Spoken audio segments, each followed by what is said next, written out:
د ستاندرد ملي ادارې مسؤلین د دې ادارې د تیرو یو کلونو لاسته راوړنو د تشریح برنامه کې وایي په دې موده کې دوی د استاندرد کېدو او د قوانینو چمتو کېدو پر سر پام ورټول کړی دی. دوی ټینګار کوي چې په تیر یو کال کې 228 ستاندردونه یې جوړ کړي دي او په پام کې لري چې را روان کال کې هم د اړتیا سره سم نوي ستاندردونه جوړ کړي.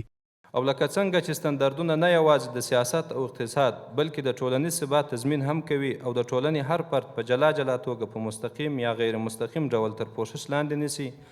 او د ټولو محصولاتو او خدماتو کیفیت د ستاندرد په واسطه تأمینیږي، نو زموږ هم د ټولو فعالیتونو او کوښښونو څخه موخه او هدف دا دی تر څو زموږ تولیدات د نړیوالو معیارونو سره همغږي،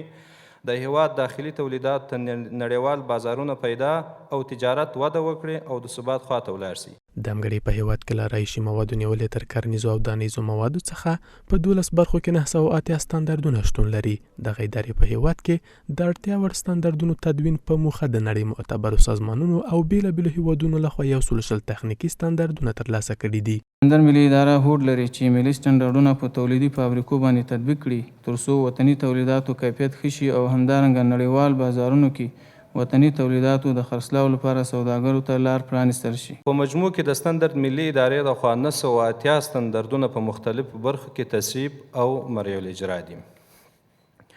د ستاندردونو د تطبیق او نظارت په برخه کې د ستاندردونو د تطبیق څخه د ډاډ ترلاسه کولو په موخه تیر کال په مرکز او ولایتونو کې د 80 مختلفو تولیدي شرکتونو د فعالیت څخه نظارت ترسره شوی دی.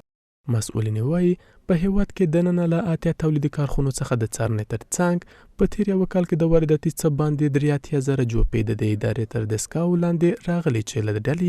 یې 50 جوپې بې کیفیته تثبیت شوي او ورګرځول شوي دي. د تیر کال په جریان کې تقریبا 2,915 نمونې ارزول شوي وې چې د هغوی له جملې څخه 1,415 ټنه به غالبا 1,415 ټنه د هغو څخه منفي تثبیت شوي وه او هغه ته موږ هېواد ته د ورود اجازه نه ده ورکړې، بیرته د برګشتۍ حکم ورکړی دی. په ورته مهال د دې ادارې مسؤلین وایي په تیر یو کال کې 415 میلیون افغانۍ هم عواید لرلي دي چې د حکومت خزانې ته سپارل شوي دي.